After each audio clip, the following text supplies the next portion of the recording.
Okay, reflecting on my own life, I'm somewhat embarrassed, but I've been thinking about when I was with my ex-husband. We were together for 6 years, but I'm including the year that we were getting divorced. So 5 years. We lived together about 5 years, from when I was 19 to 24, and he was 29 to 34. This relationship started off by him telling me he knew more than me because he was 29 and I was 19, which I never agreed with, but something about trying to prove him wrong about that fascinated me. And I figured eventually I would prove him wrong about me being more intelligent than him. So that's not a good tone to start the relationship. It kind of continued like this, with him saying he knew better than me about things. And I guess kind of an early warning sign was when he said, "I like you this way, but not this way." Speaking about when I was joyful versus depressed. I really barely spoke at this point in my life. So I wasn't speaking to him much. He would do the talking, which was the dynamic in all of my relationships with family members, pretty much. And when I would talk, it was just as an authority figure in my family, because at one point they had put all of the responsibility on me for my dad and my brothers reporting what was going on, and I would say how much they were failing and how much I was succeeding, which was the truth by societal standards. But just kind of I didn't really like playing that role because it wasn't really me, and I didn't really think of anyone as a failure, and it made me feel bad about my dad and brothers, and I felt like I was somehow responsible for the failure. And I don't know if it would have been okay if I just said I'm not doing okay, and I'm doing all this to show you that I am okay, but I'm not. After my mom left after the psychotic break and stuff. So leaving that family, I wanted to going into college, get away from any dynamic where I was emotionally giving more than I could. So I think when I got with my ex-husband, I think I was emotionally closed off.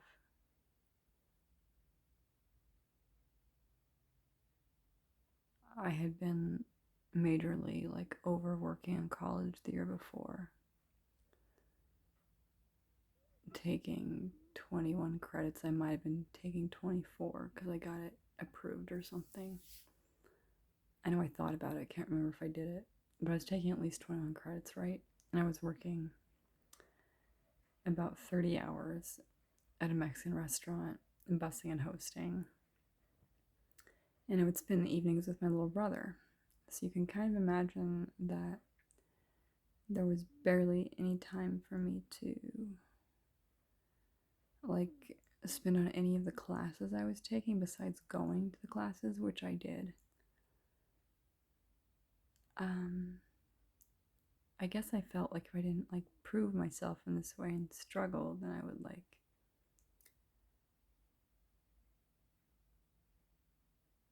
I don't know.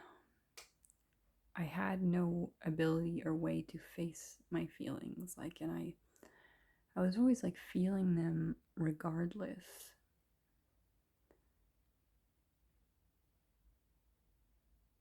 But to really feel the depth of them is not something I've been able to do until now.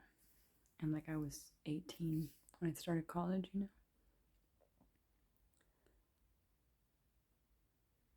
because I felt so at fault and like everything was my fault.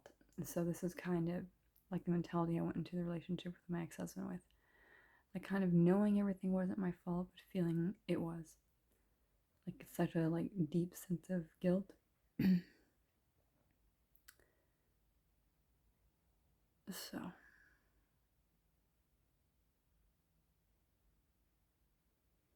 sometimes he would defend me when I would tell him about like things about my family, and he would say like, that was abusive. They shouldn't have treated you that way.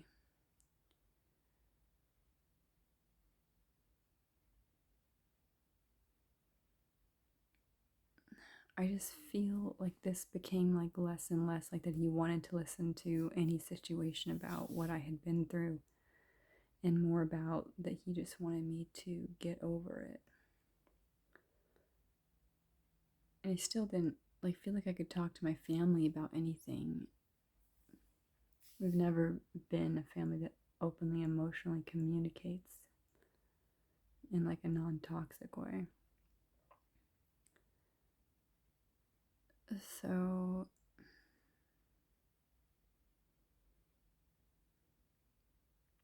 where I'm at right now, because I've been emotionally healing, is I'm able to look back at my past behavior and not be so critical of it. Instead of it just being some jumble of things I wish I hadn't done.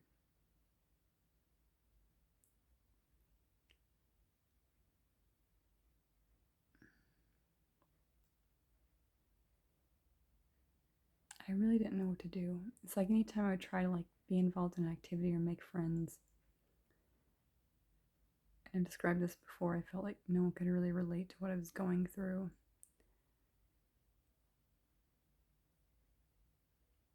And I just found them boring. I think because like in high school my own life seemed so like riddled with like responsibilities and things, and I wasn't allowed to be a child, and I would just feel like the other adults around me like just out of high school were allowed to be children in more of a way than I was. But I don't know. I don't assume my experiences have been singular. I've always tried to take responsibility for my actions, but I thought that meant doing things despite how you feel. Which is more just like backwashing your feelings and pretending they don't exist. This can be great if you're like healing feelings of like rejection or abandonment, to like go be social anyway in the effort of proving to yourself that there are good people, which may not be misproven right away, but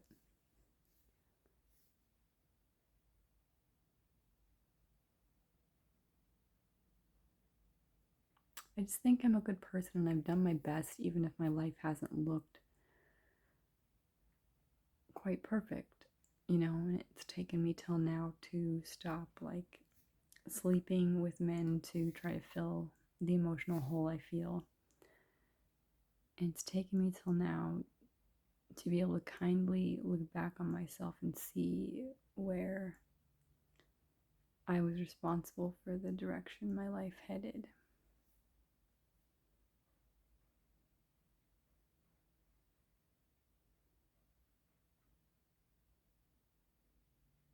And that's all I really ever can control. And I know when I was going through these things, I did try to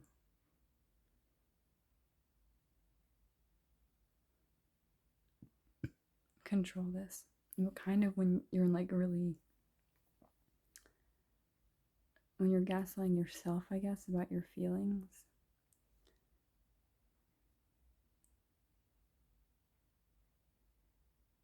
Which I didn't really know how to describe at that point. I always felt dark. I would have like a recognition of how I was feeling, like think it was important, then feel almost immediately afterwards that no one would care, so I would like shove it back down. which is, how my mom treated me. So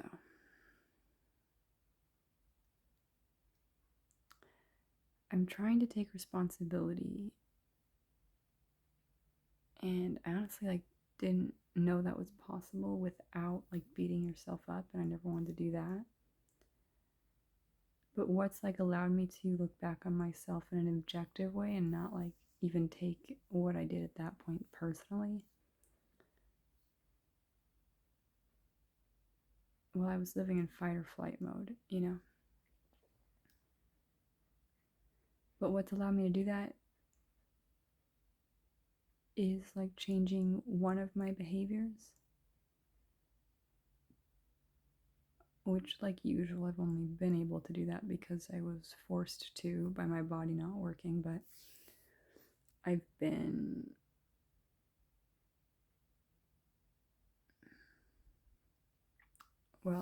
cut out bread and dairy and sugar for the most part. I tried to eat a little bit of cottage cheese, and I tried to make pasta yesterday, but they both gave me such a horrible feeling in my stomach. I ate a couple bites and I tossed the pasta. I ate a little bit more of the cottage cheese, but because that hadn't bothered me the day before that I noticed. It's just after high school, honestly, what I felt I needed was 2 years of rest.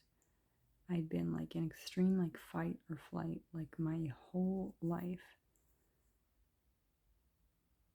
At certain times it wasn't as severe. I don't know if that's what it was. It could have been depression. Maybe they're tied.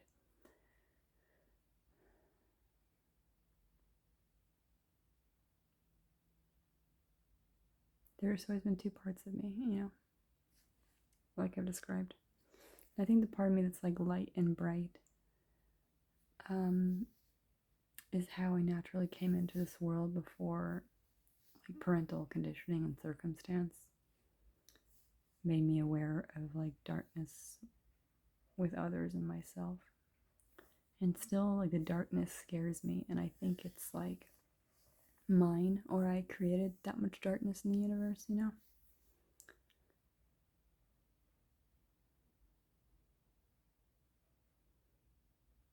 But one thing I've learned to do, and maybe you with your own inner darkness have as well, is that when you're in the darkest of times, you can only go up.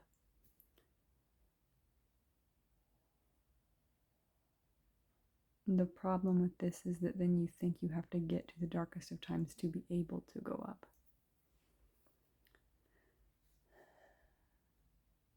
Never thought I'd really say this, but I'm grateful for ulcerative colitis. Because if my body hadn't stopped functioning in this way, I would have never been able to calm down at all. It forced me to be more relaxed and contemplative and less set on having to achieve a goal to be worth it, and made me aware of my own mortality in a way that helped me priority shift my life into things that I enjoy slowly over time.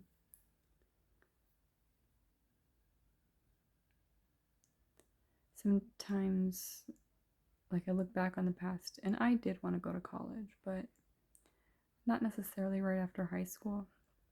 I wanted to just move to Nashville and be a country singer, but I knew I would be alienated from my entire family, even though they had supported my music to some degree. Not really, but people in Missoula were very receptive when I would sing when I was a teenager, so I knew how good I was, that I could get a crowd interested. But I decided to believe the things that maybe naysayers would say, or my family, and I started looking at the impossibilities rather than the possibilities. And my ex-husband fed into the impossibility of being a musician, which I never really believed in my heart. The statistics really matter when it comes to your dreams.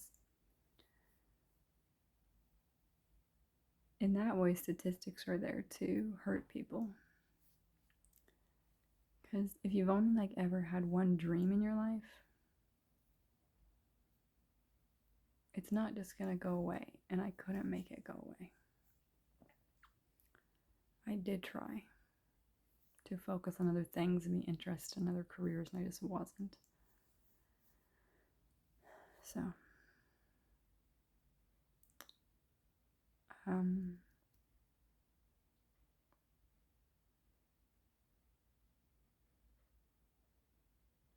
my point in going back and looking at things and my behavior as a young woman is just to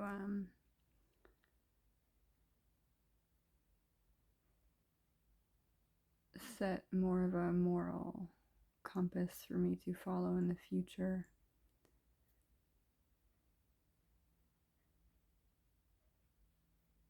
And it's fine to be quiet. I'm just trying to understand what a healthier way to interact in relationships would be. And I don't want anybody in my life who's going to take anything from me energetically or dishearten me, because they don't believe in themselves. So, I'm just hoping like there are